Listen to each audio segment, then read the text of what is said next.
काही प्रश्न असे असतात ज्यांची उत्तर आयुष्य बदलून टाकतात. नाती हादरतात, सत्य समोर येतं आणि शांतपणे मनाला भिडणारा सिनेमा तयार होतो. उत्तर: कोथरूड सिटी प्राईड चित्रपटगृह. वेळ सकाळची. क्षितिज पटवर्धनचा उत्तर चित्रपट पाहण्यासाठी 2 गट आले होते. एक मुलांचा आणि एक त्यांच्या मातांचा. दोन्ही गटांना वेगवेगळ्या स्क्रीनवर एकाच वेळी हा चित्रपट दाखवण्यात आला. क्षितिज पटवर्धन अभिनव विद्यालय हायस्कूल मराठी माध्यम शाळेचा माजी विद्यार्थी. क्षितिजशी मुलांनी संवाद साधला. अभिनवच्या विद्यार्थ्यांसाठी आणि त्यांच्या मातांसाठी उत्तरचा खास शो आयोजित केला होता. 2 वेगवेगळ्या स्क्रीनवर दाखवण्यात येणारा चित्रपट संपला आणि या दोन्ही स्क्रीनच्या चित्रपटगृहांतील प्रेक्षकांनी एकमेकांकडे धाव घेतली आणि एकमेकांना आवेगाने मिठ्या मारल्या. दोघांच्याही डोळ्यांत अश्रूंची दाटी, गळ्यांत हुंदके दाटून आलेले, स्पर्शातून बरंच काही व्यक्त केले जात होते. दोन्ही चित्रपटगृहांत उत्तर पाहिलेल्या प्रेक्षकांना उत्तरे मिळाली होती. एकलमाता आणि तिच्या एकुलत्या एका लेकामध्ये भावबंध उलगडून दाखवत त्यांच्या आयुष्यात त्यांना पडलेल्या प्रश्नांची उकल क्षितिजने अगदी मोजक्या संवादातून अतिशय संवेदनशील पद्धतीने दाखवली आहे. रेणुका शहाणे या अनुभवी अभिनेत्री आणि नवागत अभिनय बेर्डे यांच्या अभिनयातून प्रेक्षकांच्या मनातल्या प्रश्नपत्रिकेत उत्तरे आपोआप उमटत गेली. निर्मिती सावंत यांनीही चित्रपटाच्या आशयाला साजेलसा अभिनय केला आहे.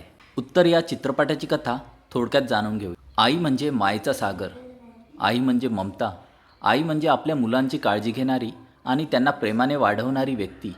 अशाच एका प्रेमळ आईचा आणि तिच्या आधुनिक विचारसारणीच्या मुलाची हळुवार कहाणी म्हणजे उत्तर हा मराठी चित्रपट. आज सगळीकडे AIचा बोलबाला आहे, त्यामुळे कथेला आधुनिक संदर्भ देण्यासाठी AIची कल्पना कथानकात गुंफण्यात आली आहे. त्याचाच आधार घेऊन ही कथा मांडलेली आहे. आई आणि जेनझी मुलामधील नाते या चित्रपटामध्ये उलगडण्यात आलेले आहे. आत्तापर्यंत हिंदी व मराठी चित्रपट क्षेत्रामध्ये एक लेखक म्हणून मुसाफिर करणाऱ्या क्षितिज पटवर्धनने हा चित्रपट दिग्दर्शित केला आहे. ही कथा आहे उमा भालेराव आणि त्यांचा मुलगा निनाद भालेराव यांची. उमा आकाशवाणीत निवेदिका म्हणून काम करीत असतात. अत्यंत सुस्वभावी, मनमिळाऊ आणि प्रेमळ असा त्यांचा स्वभाव.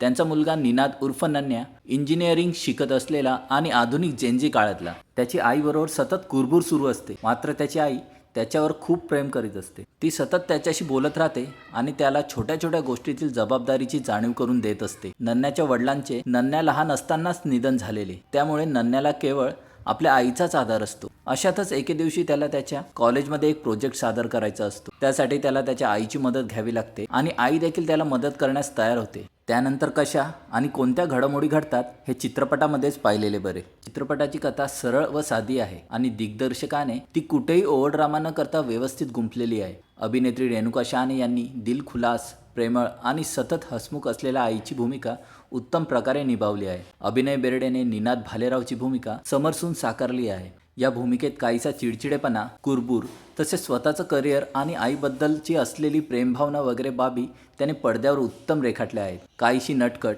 तितकीच आत्मविश्वास असलेली आणि करिअरबरोबरच वैयक्तिक नात्यातील तोल सुंदरपणे सांभाळणाऱ्या शिप्राच्या भूमिकेत ऋता दुर्गुळेने चांगलेच रंग भरलेले आहेत.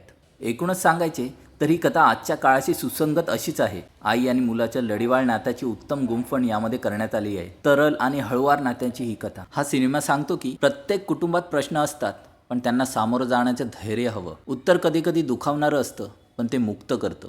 हिंदी, तमिळ, इंग्रजी चित्रपटसृष्टीतील धुरंधर निर्माते, दिग्दर्शक महाराष्ट्रात जोरदार व्यवसाय करीत असताना मराठी प्रेक्षकांनी मराठी चित्रपटांना चित्रपटगृहात जाऊन सशुल्क पाठिंबा देत मराठी चित्रपटांचे भवितव्य काय या प्रश्नाचे पूर्ण गुण मिळणारे उत्तर दिलेच पाहिजे. कमेंटमध्ये तुमचं मत नक्की सांगा. व्हिडिओ आवडला असेल तर लाईक, शेअर आणि क्रिएटिव्ह व्हिडिओ चॅनलला सबस्क्राईब करा.